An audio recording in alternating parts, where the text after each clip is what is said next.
Good morning, everyone. My name is Marco Davis, and I have the honor of moderating this session, Making Sense of the Current Political Climate. I even had to look up the name because I can't even wrap my head around it. Just by way of background, I'm going to ask all our panelists to introduce themselves. But just to give you a bit of a sense of why I think I might be up here. I am originally a New York native, and why I'm at the festival. I am the son of a mother born and raised in Guadalajara, Mexico, and the son of a father from Hope Bay, Jamaica, West Indies. So I am both Black and Latino and definitely part of the diaspora. I have worked in the nonprofit sector for most of my career, but I also spent 6 years working in the Obama administration. That was my detour into federal government at an office called the White House Initiative on Educational Excellence for Hispanics. And perhaps most relevant to all of this, I have spent the last 30 years of my life living in Washington, D.C., so I've been following events closely even when not working in government.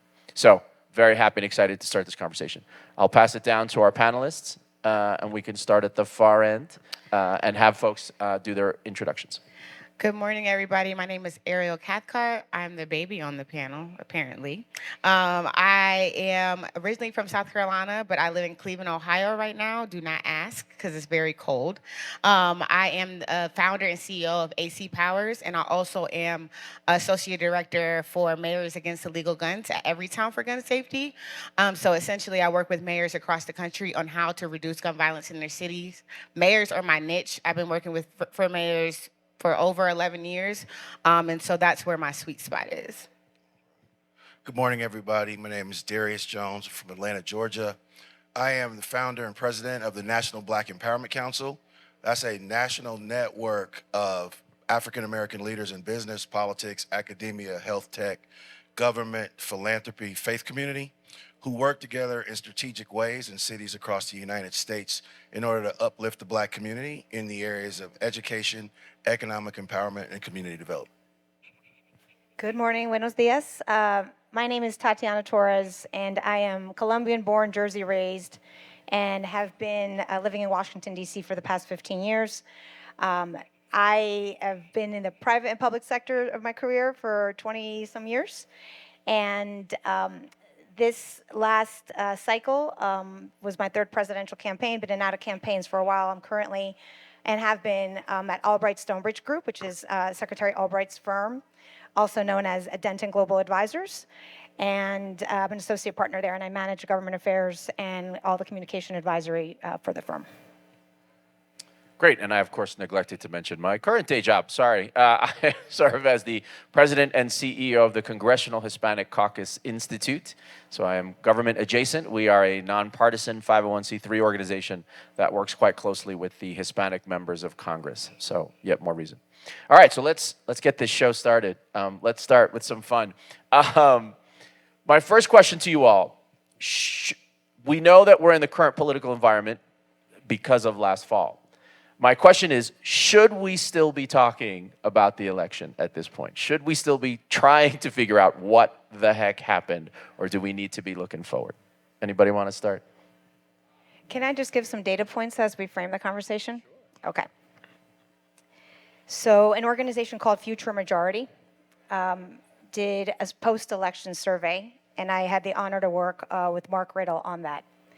It's 30 million data points, 210 individual unique voters whose information was captured. There are 3 issues that rose from that study that we did. Workers at the center were ignored. Freedom and protecting every single individual in the United States, and the anti-corruption. The framing on top of that conversation was that the American people had lost their trust in government, and that financial and economic concerns of the working class were ignored. So that is kind of the framing of the conversation as we begin to talk about should we or should we not be talking about the election. I spent 6 months in Wilmington, Delaware. It is a very interesting place. And I worked and led the Sun Belt states for Biden and then President Harris. And it was being my third presidential, very grueling campaign, a very interesting campaign. Learned a lot from the campaign, a very short campaign. I thought Bloomberg was short. This one felt shorter for many reasons. So as we think about the conversations that we're having today, at the center of that is loss of trust. And the second point of that is that the economic and working class felt very ignored, including in these data points. I can break it down by, it takes too long, but by ethnicity. But brown and black people were at the center of those votes. So that's a resounding yes from Tatiana. Yes. Darius and Ariel. Yeah, What are your thoughts? I agree with Tatiana. I think there needs to be a thorough post-mortem examination of the election and how it was not only lost, I think it was fumbled, okay? In my surveying the media news coverage in the wake of kind of like these first 20 days of the Trump administration, I'm not really seeing any deviation in the messaging and the approaches that they're taking toward the administration that were any different than were used during the campaign. Outside of the political left, Democratic circles, Donald Trump's reelection was a perfectly predictable outcome born from what I believe were 4+ years of excesses that were coming from the political left within the Democratic Party. I think that the far left wing of the party became very out of touch with where middle America was, particularly in terms of what it needed economically, and then also in terms of the foundational values of the country. I think it became a party of kind of like coastal elites, and there weren't enough strong voices challenging the prevailing notions that all these excesses were really what people wanted. You had that, then you had what could be perceived by a lot of people as the weaponization of the justice system in an effort to defeat Donald Trump. For every action, there's an equal and opposite reaction. The people who were architecting that strategy, I'm sure it made perfect sense to them. And I'm sure they thought that there would be gold at the end of that rainbow. But to a significant number of Americans, they saw it entirely different. It looked exactly like an orchestrated effort to try to defeat somebody that you didn't think that you could defeat at the polls. And I think that those two components created a spirit. It created a wave. And Donald Trump rode that wave into the White House. In 2021, politically, he was DOA. Okay, people in his own party were running from him. But I think conditions that were happening in the country resurrected him. And because there was no deviation from, those core approaches, there was really no break on his momentum all the way up until the election day. And if people aren't asking themselves very tough questions about how did we get this wrong, you could be looking at 12 years. We're not asking questions, Darius. You're looking at 12 years of Republican. That is correct. 12 is the number. I believe I agree in concept that we should look at the election, but I don't think we should spend as much time there. We have the numbers. You told us what people thought, and I think more than just, especially as coming from just a Democratic Party, we spent a lot of time looking at what we got wrong, and it keeps us in this space of survival, opposed to actually looking at real strategy. We've been spending time chasing headlines opposed to building real infrastructure. And so we can talk about the election over and over again. We lost. I don't know how much more times we need to put out that we had that L. We need to go back to actual, real, kitchen table issues. What builds the human infrastructure, not all the other fleeting things. Those things are gonna stay, but what is the human infrastructure? The human infrastructure is access to clean water, access to education, access to housing, access to digital equity. That pushes the needle forward, and that's what people care about. And obviously we had to pay attention to the election, but I think we already got the numbers on why. And it's less about the election and more about what happened the 4 years before and the 4 years before that. So that's my take on that. Thank you for that. Thank you, all of you. There it is. Okay, sorry. Thank you, Alice. And thank you, Ariel, for that point. That, in a way, is sort of part of what I was getting at, right? Which I think 100% what Tatiana and Darius said is right, that we need to understand so that we can pivot, right? So that folks can shift their strategy and so on. But I did want to start with this somewhat provocative question of the idea that I think one of the challenges there are, and tell me if you disagree, but I feel like there are challenges, there are elements of the communities who are sort of paralyzed in analyzing the election. They're just sort of replaying it, and they're sort of trying to assign blame, and right, as opposed to sort of figuring out where do we go from here, and how to look forward and how to take the lessons from the election moving forward. So on that note, like, let's actually now shift to where we are now, making sense of the current political environment. What do you think is happening, and or what do you think is what needs to happen to respond to this onslaught we've seen of actions, of completely unprecedented activities, et cetera, et cetera? Sort of where do you think there are moments or aspects of activity that folks should be paying attention, folks should be leaning into? And then if you want to follow up, again, what do you think is still needed and isn't happening? You want to go in the other order, maybe? Start with Ariel? I mean, I guess kind of the way I look at it, for lack of a better analogy, it's like a football team. It's had a little bit of success. Some of your veterans are long in the tooth. So then what the general manager is called to do is essentially you blow it up, okay? You let everyone who wants to leave, all right? You know that you're going to go through a process, maybe 1-2 seasons, where you're going to struggle. But what you're doing is you're bringing in new leadership, you're bringing in new players, you're creating a new culture, a winning culture. And then as you move forward, you bring people into your space who embrace that culture, and then who are also going to be animated by those passions and by those principles on the field so that you can ultimately win some games. So as I look at the landscape and you're thinking about who are the up and coming leaders, it's not really clear right now. So instead of kind of going in the same directions that you're used to going in, why don't we just, I hate to say blow it up, but why don't you allow other avenues to be created? Wipe the and slate see who clean. ultimately Reset. reset and see who can actually rise to the test of the great. time. And I said this yesterday to Roosevelt. I had like one phrase. I was like, Project 2028. Like, we need to figure out the long-term strategy. Like, and I saw you shake your head. But they've been planning this for a very, very long time. 2013. And when I look at, I'm in the public safety space, and when I look at public safety space, everything goes back to coalition building. And it's not necessarily coalition building of the people that you get along with and you agree with. Yeah. It's coalition building of people we don't necessarily agree with, but it helps for us to get along with.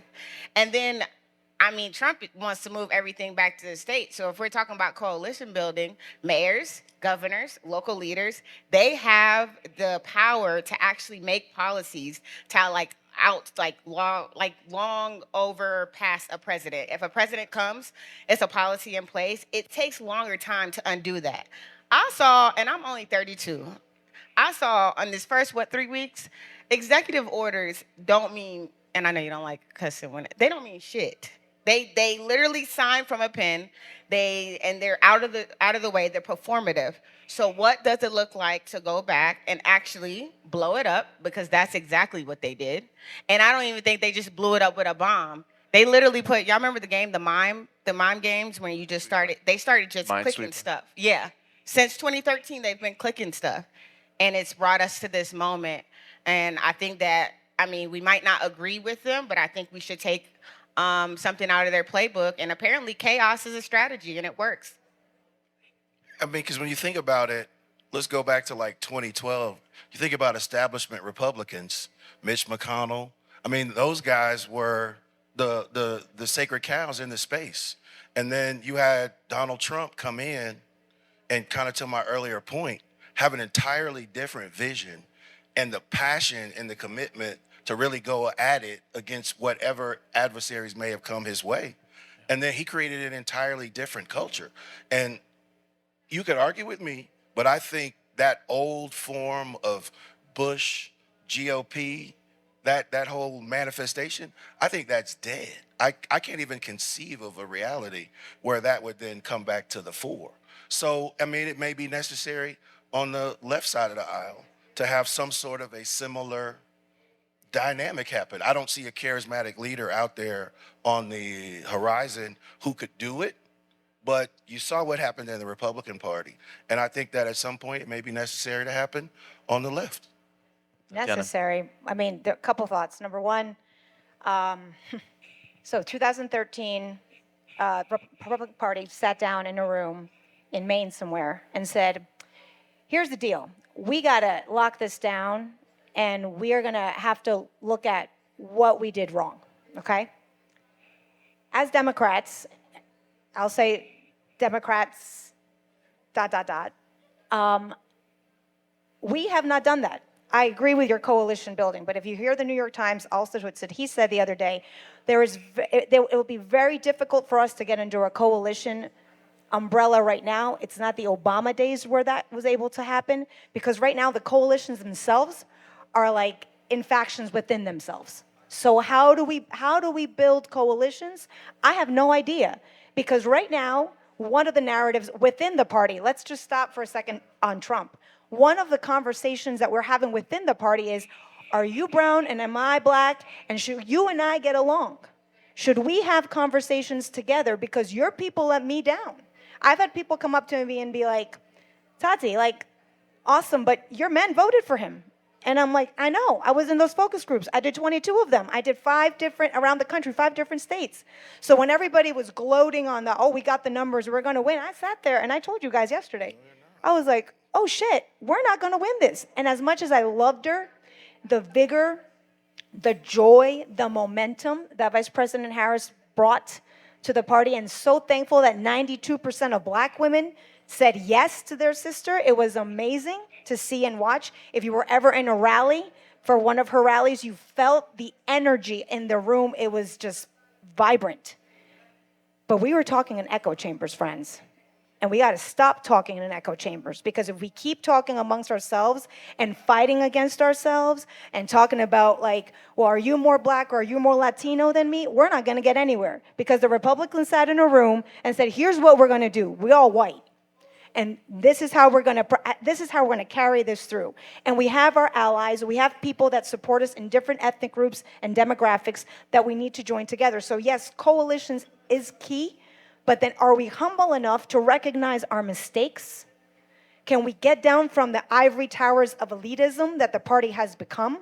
And can we sit down and have honest conversations? And can we include people of color in those conversations honestly and directly, so that we can talk about what our experience is? I cannot talk about being Jamaican and Mexican because I was a documented Colombian. I can't speak of your experience as well. I cannot stand in the shoes of black folks and say, I got it, yeah, woof, rough. Like, that would be very hypocritical of me to do that. I can't do that for my white brothers and sisters, AANHPI. But I can bring myself vulnerably to a table and say, here is where we are missing the beat. And I think when you talk about reset, I think when you talk about that piece, that reset has to be, we've got to talk to the working class in America, because they don't care, with all due respect, about reproductive rights or LGBTQ agendas as much as I can personally support that myself. They care about, how am I going to pay the rent? How are my kids going to go to school? How am I going to be able to bring the egg, the bread, the meat, the eggs, the cheese to this table? And that's what people are wanting to hear. That's why they left us this, because we were like talking up here and people were like, I can't even pay my rent. Like, why? And yes, if I were to describe the country as a whole right now, I would say the country just broke up with an ex. The first guy came along and they're like, this is fantastic. Let me see what this guy got. Went on a date to see what they were offered. The guy turns out to be an ass. And now you're like, yeah, but I'm too embarrassed to go back because I guess I didn't know what I just did. Whoops, I guess I just got to stick with this and see where it goes, because this guy offers something more, at least security, than the guy I just broke up with. That's how I describe America right now. I know it's a little wild and crazy, but that's where I see we are. We're like, uh-oh, we made a mistake. Whoops, ouch. But guess what? Now we can't go back. So I just gotta interject for one quick second. I'm loving this panel that's so deep in metaphors because we've gone from football to X's to Minesweeper. Just trying to help us all understand. I love it. communication, brother. And shout out to the Talking high. 32-year-old who remembers Minesweeper. Gotta keep it light in the It's midst the only of this thing we serious had. moment. Go ahead, Darius. But Sorry. can I say, Darius, I'm sorry. When I say coalition building, I'm not talking about the coalition building that we did in a place of hope. Absolutely. I'm talking about That the doesn't coalition exist. building that we do in the place of actual strategy. Yes. Okay. Even if I don't get along with That's that, right. it makes sense for the greater ecosystem. Absolutely. Like, I believe that everybody deserves equal protection under the law. But like my grandfather, my black 6'4" grandfather who was born in the 40s, he believes the same thing as well. But he wants to be able to walk in a room where he's not put in a place where he has to recognize them, they, there, and not be Correct. put into a corner because of it. We have to understand the whole thing. Yes, we want everybody to have equal protection under the law, but we need to do the coalition building where we come into a huddle and say, hey, this is what we have to do until we get there. That's the only thing. That's what I'm when I say Ariel, coalition. That requires vulnerability Yep. and not going on Pod Save America and saying we got this right and we did everything right and it was the quote unquote headwinds. I'm going to call it out. I'm sorry. We have to say this is what we did wrong. This is where we have to go, and here are the steps that we have to get there. Yeah. And if I got to go get my hands dirty and knock on every door like we used to do, not use a cell phone to text somebody to come and vote, I got to do that. It's grassroots all over again because the working class is not paying attention to their phones. Yeah. So I appreciate you saying that because that coalition building, it's going to be challenging, and it should have strategy as its basic foundation as opposed to anything else. One of the things I think about, if you look at the political right, it's a democracy. You're going to have competing interests. You're going to have different perspectives on a whole host of issues. But on the right, it's almost as if at a certain point, somebody can snap their finger and say, but we're all Americans. And then everybody bleeds into that construct. And the overarching idea of what it means to be an American becomes that North Star that everyone subscribes to. And then personal interest can subordinate itself just enough for them to be able to continue to move the ball forward. So I really thought hard about that. I said, what would be the overarching construct on the left? And I mean, it's going to be controversial for me to say it, but what I saw over the last 4 years coming from the political left was that the overarching construct was victimization. And it became like the oppression Olympics in terms of everybody saying how I've been done is worse than how you've been done, and how you've been done is worse than, and you can never get any unanimity when everyone is seeing themselves through that prism. So to Ariel's point, if we don't redefine how we're going to be building these coalitions around real issues, meat and potato issues, public safety, things of that nature, and if it's all in this sense of how I feel and I need to be validated and I need to be heard and I'm reclaiming my time, if we're staying in that space, you are never going to be able to pull that together and defeat this disciplined juggernaut that's operating on the other side of that. All right. Well, I think we have some great ideas, some great strategies that you all have laid out. That's helpful. I want to come back to this moment for a minute because I have a question. Speaking of I don't know if it's controversial, but in my mind, at least, it's provocative. So a couple of minutes ago, somebody brought up Project 2025. I recall distinctly a good 6 months or so of people sounding the alarm about Project 2025, of people putting out and sharing and telling and trying to quote unquote raise awareness about Project 2025. And then I've seen all these headlines, really, I don't read them anymore. I've seen these headlines in the last 20 days about how so many of these activities, so many of these actions are like straight out of Project 2025. So here's my hard question for the left that I don't know if you all have answers or no, or have talked to anybody. If folks knew about it for 6 months, why is there no strategy to respond to it? Well, it doesn't seem to me like I've seen people sort of saying, they make this move, we make this counter move. I haven't seen, it feels like people are like, oh, we better start reading this thing now. I'm generalizing and critiquing harshly, but I feel like if folks were saying, pay attention to Project 25, shouldn't somebody have been saying, like, here's what we do if it comes about? Allow me. Please. So I read Project 2025. That was part of my job on the campaign. Because if you're going to lead 6 states, you got to know what the other side is doing.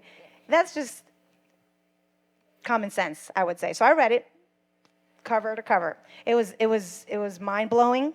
Some of the parts I was like, oh yeah, that makes sense. Some parts I'm like, oh my God, my hair is on fire. I just had like heartburn every single day.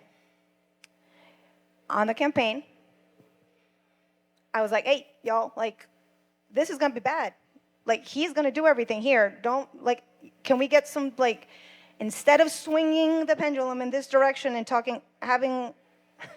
having a bus tour that goes to 22 states or 23 states talking about repro rights, can we get a bus tour that talks about this in all communities of color and how this could be impactful? And let's break it down in common language so that Americans that maybe don't care about watching Fox or CNN or MSNBC like all of us who are glued or were glued to the TV can just palpably understand what this means. What is the message? How is this going to impact my house?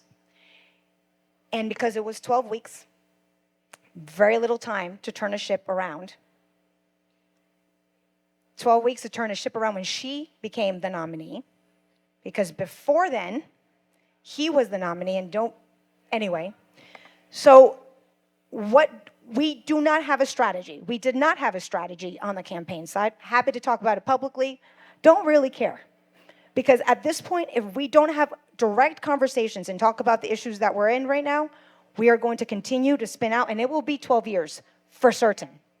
We will not win the House. We will not win the next election. We will not win the one after that. And we'll be sitting in a Reagan-Carter era again, for those of you that know what that was like.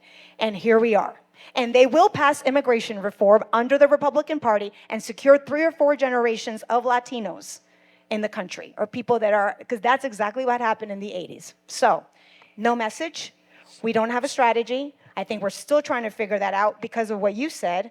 Folks are like, I don't know what to do. So thank you for that, Tatiana. But before you all weigh in, I want to shift a little because I appreciate the incredible work you did. I appreciate the situation that the campaign was in, and I don't lay it at the feet of the campaign, who, as you said, had to pivot and had 100 days and had to do all of the things they had to do.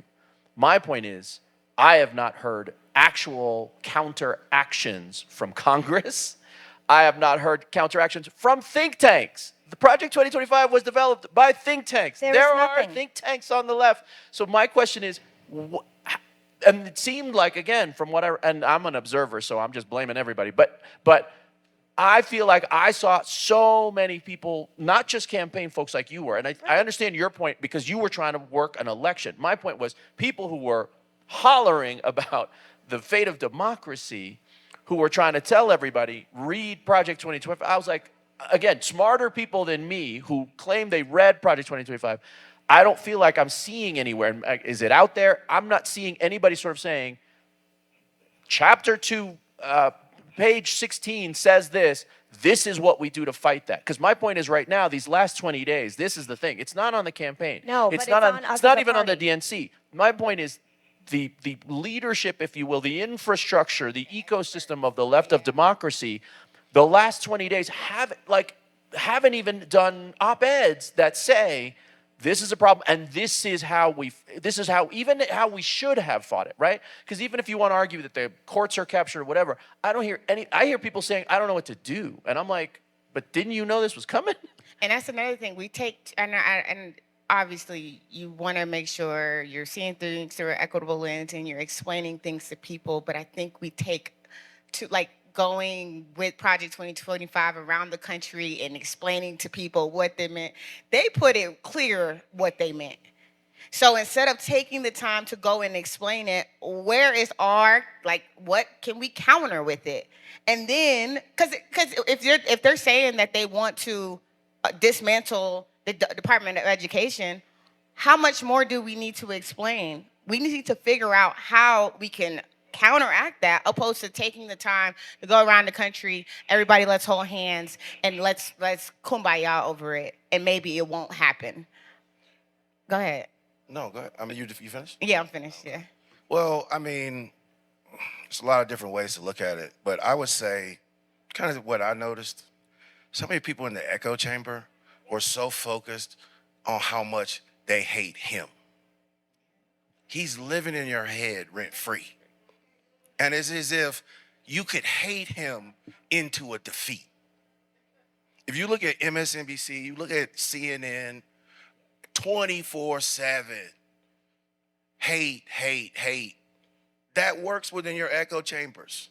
But outside of that, people are like, you got to give me more. You know, you've been telling me how terrible this dude is since 2015. What else you got? This is greatest hits at this point. It wasn't more fulsome than that. It was an over-reliance on trying to sensationalize, emotionalize the electorate, and think that that in and of itself was going to get you the result that you wanted. And that is an epic failure of like vision, of strategy, and more than that is an egregious underestimation of the American people. To think that you can just say that and that that's all it's going to take to get us to fall in line. That is the single greatest fault that I have with the people who were supposedly architecting this effort to prevent him from winning. Because now everyone who's suffering as a result of all these different policies that he's implementing, they're still focused on him. I'm focused on you because you lost. Like, we're putting all our faith and our trust in you to protect us against this person who you're telling me is Attila the Hun. And you failed epically. And I just think that I hope that this is a wake-up call and that people are now starting to ask the questions that you're asking, and that the think tank folks, you can't run a think tank and be emotional. You need to be thinking strategy 24/7. And the only way I can explain why a think tank or these intellectual elites were not adequately prepared to deal with this dude is that they were overly focused on hate, and they thought that that was enough, and that there wasn't, you know, a more substantive plan for how you were going to defeat the guy. Because even like to your point, say if the assassination against Trump actually worked. I'm just saying. In context, the system is still there. There's Yes. 10 other of him. Yes. That's why I'm not saying nothing crazy, but there's 10 other. If of he him. had dropped out. Yeah, if he had dropped out, or if just in general, like the system is still embedded. Like they work on a systems level. Like getting rid of one person doesn't stop all those policy being on the platter to eat. It's going to be there regardless, and that's why we got to get back to, subnational coalition building, legacy policies that actually stick and actually take time. It would take time to actually dismantle them, opposed to trying to get rid of one person. That this is not just him pushing this. This is multiple people across the country that they were thinking about this. Their granddaddy was thinking about this. Their granddaddy was thinking about this. And we need to do the same thing for us. Okay. I want to try to leave a little bit of time for in case there's any questions from the audience. But I got two quick, well, they may be quick, final questions. First, what gives you hope right now? Is there anything that you all look to that you think has promise? My nieces and nephews, and the audience here, and the people that are like, we're here, we're going to come to another country, we're going to come together. The diaspora works. We are a very strong people. Let's look at our ancestors. My ancestors give me hope. My parents give me hope. My future generations give me hope because of the resilience that I constantly see every single day that I wake up. My mom and my grandmother live at my house. Some of you that know me know that. I call them the golden girls, the golden chicas. They give me hope because they came to this country with nothing. They are constantly, every single day, they're women of prayer to begin with. That's the only reason why I think I'm standing. But it's the resilience in their eyes, in their 90s and 70s that says, I didn't give up, you can't give up. And that's my hope and joy, actually, because you can't have hope. You have to have joy as well, because these are very dark times, and you got to laugh a lot. Thank you. I would be lying to say if I like that I have full hope, but the only thing that I can always go back to is the 92%. Black women, we've been carrying this shit for the longest. We're gonna continue to carry this shit. I push black women and like in general, take your sabbatical. You know what I'm saying? Rest. Do what needs to be done because we're the ones who are going to continue to carry this. Obviously, there's allies, but when I look at black women who are in this space, when I look at my grandmother, it keeps me marked and focused because I don't have any other choice but to show up. So it's less about having hope and more about saying that who else? That's great. I'll say I'm 54 years old, and one of the things that I've learned say that, Ariel. or that I have observed is that politics is cyclical. The pendulum ebbs, the pendulum flows. I remember being in like third or fourth grade when Ronald Reagan got elected. And I remember everyone in my family saying that this is it. Hellfire, brimstone, America's done. Black people were going to starve in the streets. And this too shall pass, So my thing is, we have the current reality. Instead of just constantly moaning and wailing about it, let's figure out how to strategize, okay? Let's figure out, as an African-American community, if you want to cut off some of the avenues of contracting, of us being able to participate in corporate spaces, let's create our own stuff. Why do we always have to be reliant on these systems? Maybe pressure either busts pipes or it makes diamonds. And I feel like for black people right now, we're faced with that. Do we want to succumb to these challenges that we are currently facing? Or do we want to use it as a moment to man up? Man and woman. Woman up, yeah. Yeah. I mean, I knew you was gonna do that, but yeah. Person. But you understand what I'm saying. And my thing is, I hope that we will tap back into that resilience, which truly characterizes us as a people. We wouldn't be here today if we didn't have that anchored deeply within our DNA. So I get it. It hurts my spirit to just see everybody running around just beside themselves with emotion and doom and gloom. And it just makes me wonder, our ancestors went through things way more challenging than this. If they could see how we're behaving in this moment, I think they would really be challenged by the ways in which a lot of folks have just kind of resigned themselves to be like, all that has come before us, all that has been built is now going to be wiped away with the stroke of a pen because we have this guy in the Oval Office. I personally refuse to believe that. Outstanding. So let me turn it over to the audience. Are there any questions or comments? We do have one over there. I think we need to get you a mic. Pass mine out for you. Oh, thank you. So that the translator, right there. So the translators can capture. Thank you. Good morning, everyone, and thank you for this wonderful panel. And I just wanted to ask you, what can we Latins do? Because I understand that the conversation went to the other way, but I'm from Mexico, and I'm really worried because when we saw that Trump was winning, we were, oh my God, Trump is winning. But I don't live the things that my fellow Mexicans live in the US. And the population that lives there is more than half of the states we have. It's like 6 million illegal people there. So what's going to happen with that, from your expertise?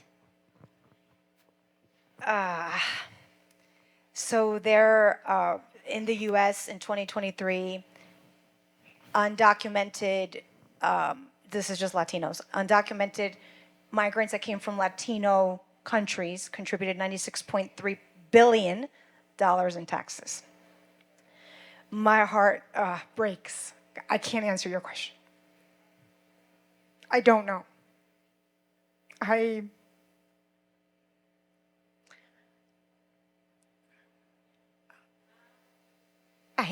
have hope to believe that we are also resilient.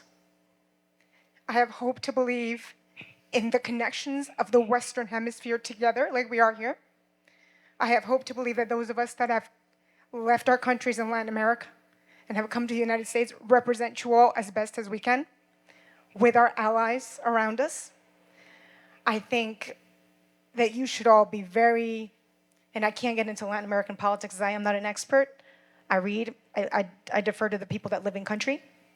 But I am very concerned for what that means for the migration flows of the Western Hemisphere. But one hope that you do have in Latin America is that you all have a very vibrant, educated, relentless generation of young folks that are coming up that are like, we are not going to do that. We are going to speak on behalf of those that are marginalized in our countries. And if you're doing that up there, North America, cool. But down here, we're going to take matter in our own hands via education, via knowledge, and by understanding and really taking hope of your culture. So as much as my undocumented folks in the United States are going to go through a very harsh period, Darius, I believe, unfortunately, that those executive orders, as we've seen, will get worse on that issue because there's got to be like a I did this.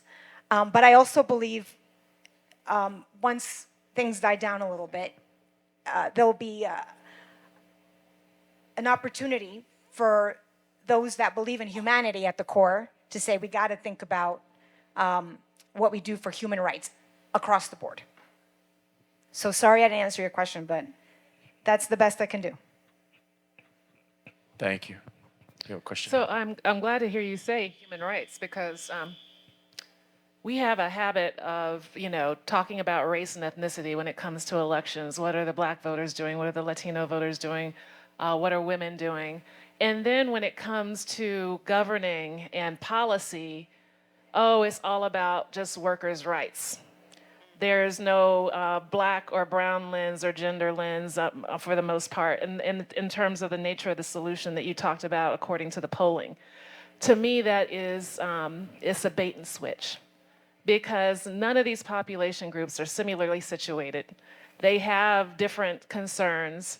And for the Democratic Party to turn around and say, well, it's all about the working class, while not acknowledging any racial and ethnic differences in terms of policy priorities, then they're going to continually be in a lockbox. Gentlemen, you said that, that there's been victimization on the, there was nobody that was a bigger victim in this last election cycle than Donald J. Trump, who went around talking about how he was persecuted here and persecuted there, and that was a part of his message. But when we're talking about, African Americans and Latinos and women, we have a real history of victimization that should not be swept under the rug because it still matters. Don't think that what they're doing with regards to Project 2025 and the executive orders don't have a racial and ethnic lens or a discriminatory lens with regards to gender. It's all a part of a larger agenda.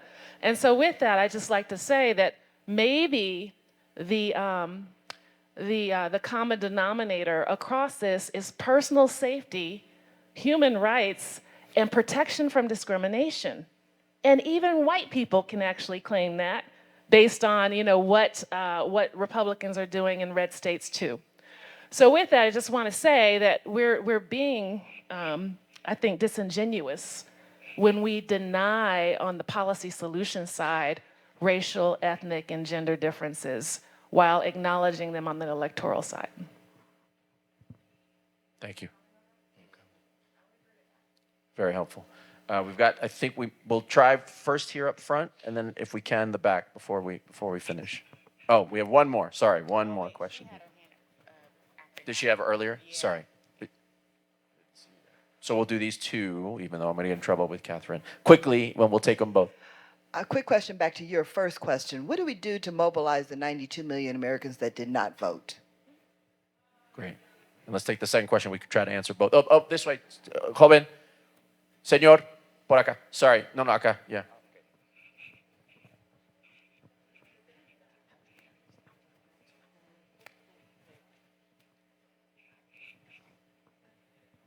Thank you. I just wanted to also add, and this kind of is building on Maya's point, part of my frustration with all of these conversations, so this is not, indicting you all, but I don't think we're being honest enough about how racist and sexist the United States of America is. I have not watched the news since November 6th or whatever the day after the election was, because the talking heads only want to focus on the data points. They don't want to focus on the reality of today, which is that the country is exactly the same way it was when it was created. It is a racist, sexist nation. So when it comes to where do we go from here, how do we make sure that acknowledging that reality on the ground is the context through which strategies get built? Thank you. I don't really have an answer for your question, but I just want to be clear, because you also said it as well. When I speak well knowingly that the system is stacked against us. That's why I keep going back to making sure we're working about real legacy policies. The reason why we're not, like, as far as now, we can't really talk about it that much with them because they don't care. It's that we know that exists. We know over and over again. We know our history, even though they're trying to erase it. So what's the next step? And that's the only thing that I keep asking is someone who is 32 years old, a millennial. Okay, yes, we know these things exist, but what is the actual next step? How can we make it so hard to tie a knot that they can't undo? And that's where my mind is. I know that they're like, it's embedded in racism. I know when they built that, they were thinking about trying to figure out how to eliminate us and make sure that they thrive. But it's like we keep having that same conversation. And so it's like, now what is the next step? And that's just my perspective. Thank you. Anyone want to answer that and or the question about 92 million voters? Yeah, 92 million. I would probably say have an election process that is longer than 12 weeks and have a primary so that you're able to have messaging. Messaging is the answer. Messaging way ahead of time, not right now, like messaging today, messaging tomorrow, not starting a year before the election. And even if there is not a perfect candidate, how do we approach marginalized communities in the United States and have conversations with them, not today, not a day before or a week before, a month before, today.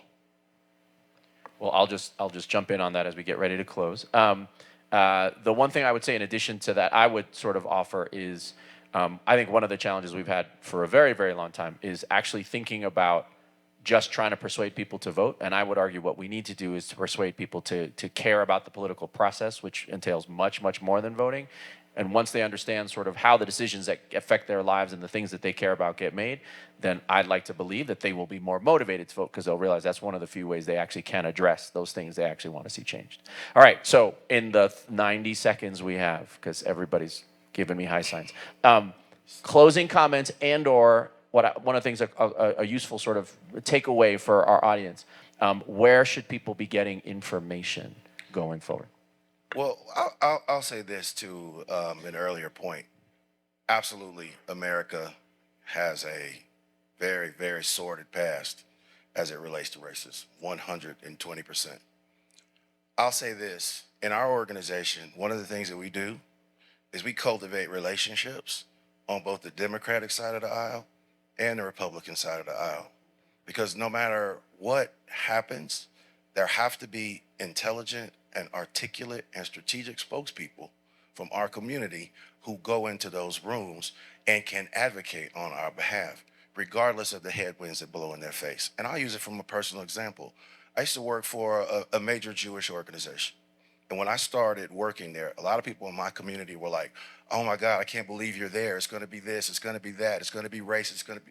Let me tell you what I found. I found a group of people who were desirous to learn more about the African-American experience.